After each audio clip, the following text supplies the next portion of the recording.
most of the time that's the period where you can go all in on something and try it. And I think it's still a win for me, even though we lost the game in that regard. But it's sort of a pressure cooker, and you learn so many things in just a short amount of time.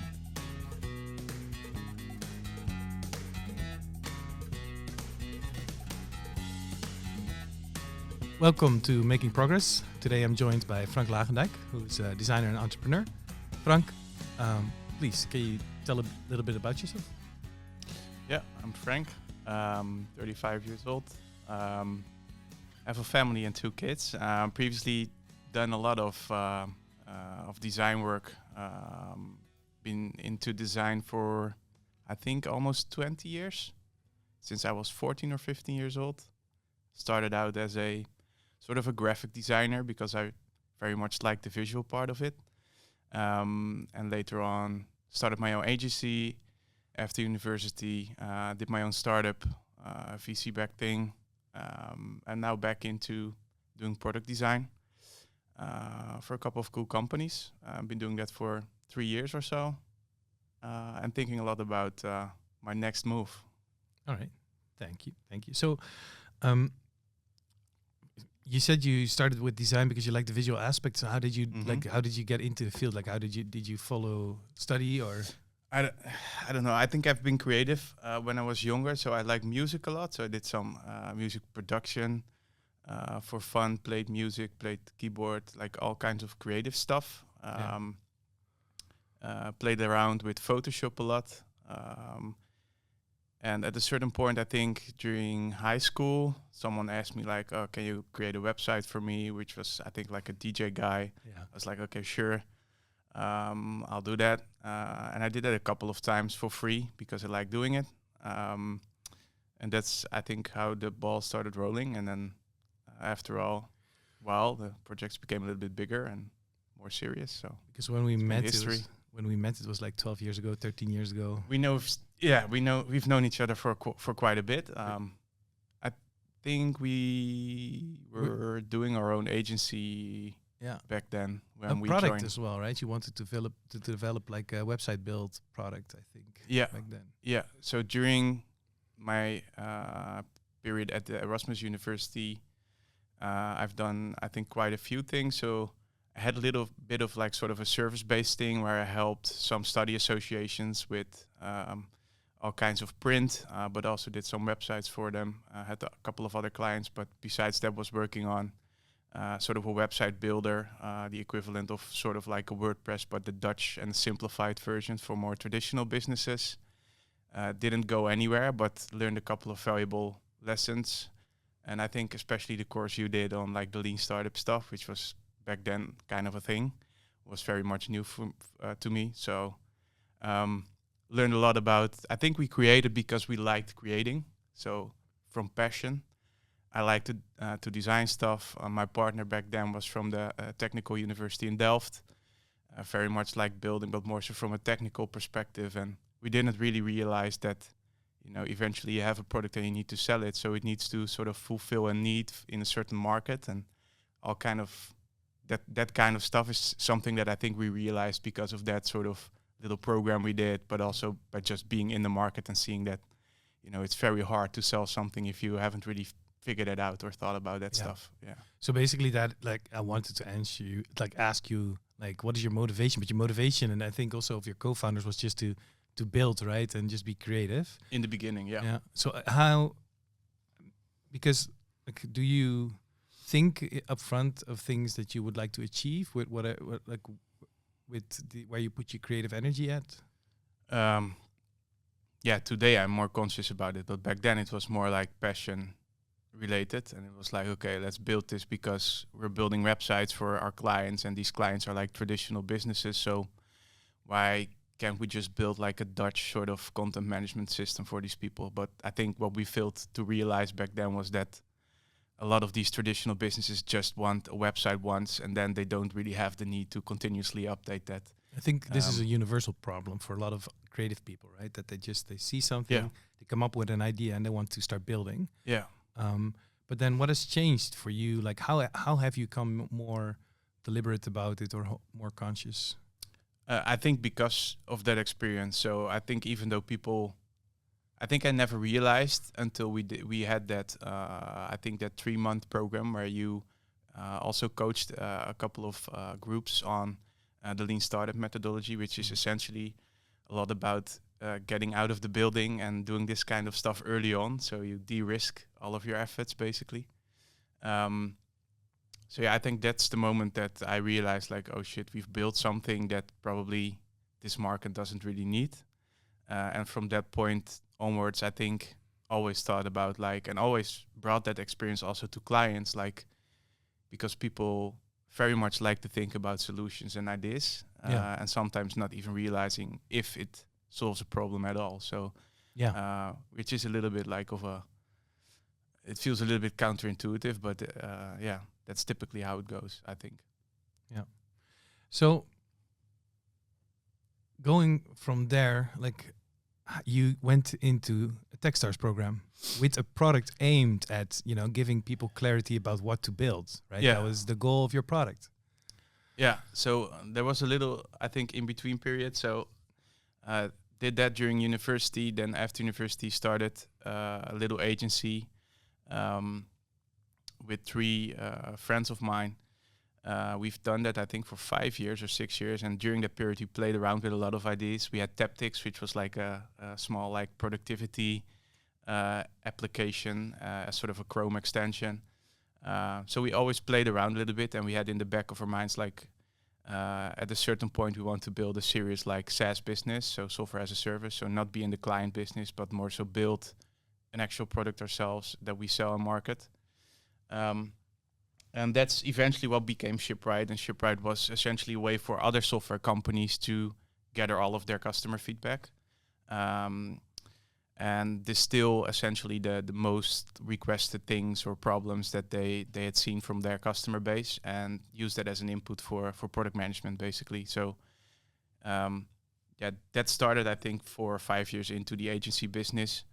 And we turned that into a actual SaaS business. We quit the whole client thing, even though that went well, or the agency thing, and eventually decided that we wanted to raise some money, and joined the Techstars program, the accelerator program. This was also during COVID, right? 2019, Just before. Just before. Yeah. Right. So, and how? Because we've talked about this a little while ago, how can you tell me about the dream that you had, like basically with this, like building a SaaS product? Or I think me and Gino, one of my former co-founders, we always very much liked all of these like Y Combinator YouTube things, and we read a lot about this stuff, and we watched a lot of videos about this stuff, and we tried a little bit during the agency period, but at a certain point we went all in. Forgot your question. No, I just wanted you to tell me about it, because like what we discussed before was like you told me about your dream to have like a scalable business in that sense, and also that you've become more conscious now about how you start a project and what you want to achieve with it. Yeah. So I think we started out, I was always inspired by the stuff that Jason Fried did from Basecamp. Yeah. I think, at least to me, that was very compelling. And we, both Gino and me, we watched a lot of these like YC stuff, which essentially I think formed sort of our, I think, Silicon Valley dream of like, okay, we want to build a big startup. Would be awesome if we could at someday join Y Combinator, perhaps move to Silicon Valley or whatever, like these big ambitious things. Yeah. And I think we had that during the whole agency period, at least Gino and myself. So for 5 or 6 years, and then we've had this startup period for 3 or 4 years. And I think once you're in that game, I learned a lot about how all of that works, and also realized, I think, learned a little bit more about myself and, you know, what kind of entrepreneur I am or I'd like to be. And I think that's sort of where it changed after that journey. Still very much find that attractive, but I don't think it really fits my life at this point, or that I would like to put everything aside for something like that. If you really want to, if you jump on that train, you need to go big or go home. That's what they say, and that's what the game is about. So it's actually quite true, right? Yeah. Like, I've also had this in the past where I would tell people, like, I admire startups that are bootstrapped, and then people tell me, yeah, but they don't really take part. You know, it's not like there's a whole different category almost. Yeah, it is. It's a different category. So, in your entrepreneurial journey today, like, what would you like to achieve, and how do you now set goals? What I'd like to achieve, I think for me, it was after that whole startup journey more so about reflecting on, okay, what's entrepreneurship for me? And I realized that it's more about freedom than about building something enormous. I'd still like to build something big, but it doesn't need to be the next Google. I think that's, if you take VC money or you go that route, that's what you sort of play for. You need to have a big outcome for them and for yourself for it to be interesting. So nowadays, I think it's more like I see it as like I'd like to build or do stuff that I like with a small group of people that I like whenever I want. I think these kind of things are more important to me than building something enormous. So I've been doing now client work again for 3 years or so, and I think I've found a model that makes it a little bit more interesting to me. Before I was more sort of a contractor, so I felt a little bit more entrepreneurial than that. I wanted to build an actual business more so than like being an individual contractor for other companies. Because you do a subscription and critique work, right? Yeah, so I've done in the past 3 years contracting work for a couple of interesting companies. So Molly, for example, which is more sort of a scale-up company, and then also Postena, which is very much a corporate company. And I realized that I don't really like the corporate side of things that much because it's bureaucratic and slower, and so I still like the fast-paced environments. So I wanted to go back a little bit more towards like the startup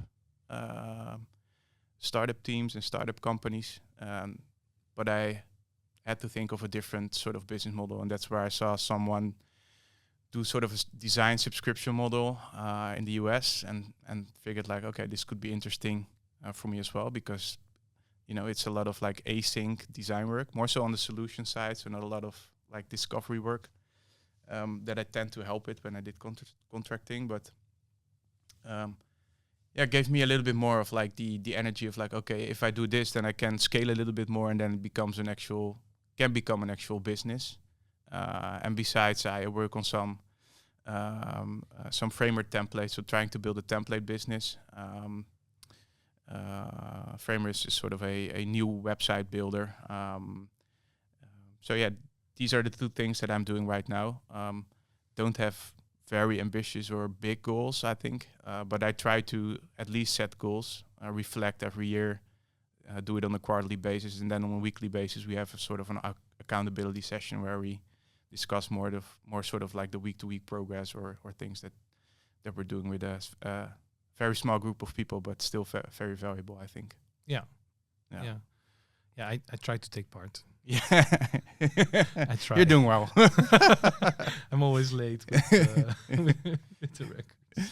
So, what kind of advice would you like to give to someone who has like these big Silicon Valley dreams, knowing that, I mean, everybody knows that it's a long shot. Yeah. And that you have to have just in general a good concept or something that works. Yeah.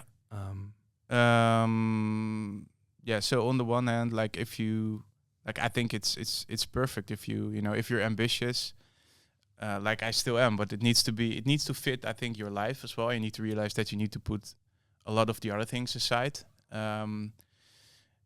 Combining that with a family life to me seems very hard. Like I have 2 kids. So if you want to do it, I would say like definitely do it in your 20s. Some people are already with kids and stuff, but most of the time that's the period where you can go all in on something and try it. And I think it's still a win for me, even though we lost the game in that regard. But it's sort of a pressure cooker, and you learn so many things in just a short amount of time. So that's very valuable regardless, I think. Start early, don't wait. and give it a try. And even though you will lose the game, I think you gain a lot of valuable lessons that will help you in other parts of your career or your life, I think. Yeah. Right. Yeah, they also say, right, you always have to do it like before you start a family, and just even while you're in school, you can still start. Like, I've had a couple of candidates over that I talked to, and they were doing this while they're studying, and they already know all the concepts. It's amazing how young you can start. Yeah. Like, I mean, I can imagine that there's some people listening or seeing this, and they are young, and they think they are too young. No. But it's exactly, you're never too young. Yeah. All right.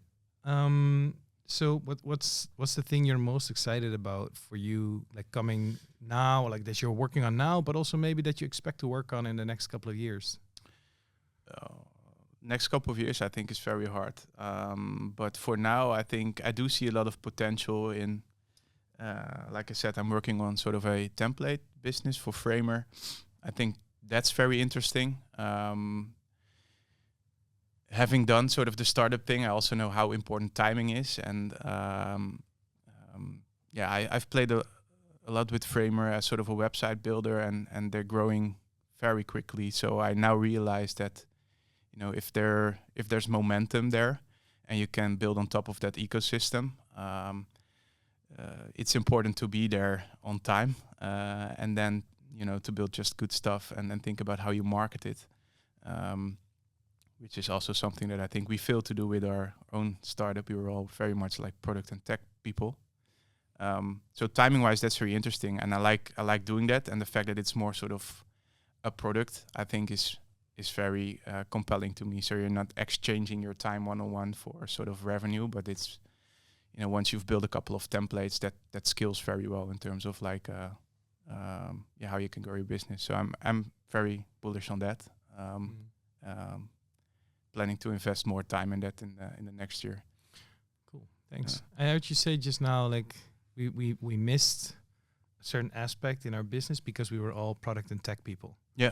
So does that like highlight the need for some diversity in like skill set? Yeah, definitely. I think you always want to work with people that you like, and you tend to like people that are very similar to you most of the time. But I think especially in business or in such a scenario where you need to build something big and you need to think about all of the different disciplines that are required for that, I think it's important to be very aware or critical about like the folks you work with. Of course, you need to have like a good connection, but also in terms of skills, the diversity is, I think, especially valuable. And I think that's where we miss like very much a sales guy or a marketing person. Depends a little bit on the type of business that you're trying to build, but just generally, I think not a good thing to be all product folks. If you want to build a business, you should have one or two, and then other people that are good at other things. Yeah. You were one of our original members at the co-working space. Yeah. And then, of course, you left for your adventure. Mm-hmm. And now you got back, and you actually don't live near. You live quite far, but you still one day a week you come here to see us, maybe because of me, but but like, do you get engaged with the diversity that the space has to offer in terms of members and the difference in the entrepreneurs? Yeah, I think so. I think what I like the most is that it's more so a small community than sort of a co-working space. I mean, you have lots of co-working spaces, but I've also been around for quite some time, so I know a couple of people, and I think there are people that have like a similar sort of mindset. So they are not planning to build the next Google, but they're more ambitious than being a contractor or like a regular freelancer. And I think I sit somewhere in the middle. There are a couple of folks that are doing SaaS or building SaaS businesses as well. I think that's an interesting group of people. And there are a couple of people that are a little bit further along in terms of, for example, being a small client-based business or an agency, or doing more productized stuff. And I think that's just, very interesting. And for me, I do a lot of async work, client work. So it's my sort of my social day to be here, connect with others, and work with a few of them as well. So I like that very much. All right. You're doing good. Where can you find people? Where can people find you online? I know where they can find you, but this is your shot to plug your handle. Well, for now, I think just my name. So Frank Lagendijk, which is a little bit hard if you're not a native Dutch speaker, I think. Just on LinkedIn or on X. Trying to be a little bit more active there. Trying? It's tough. Have been more active. That's it, I think. Or my website, franklagendijk.com. Yeah, right. You'll find everything there. Thank you very much. That's all for now. Thanks for having me. You're welcome.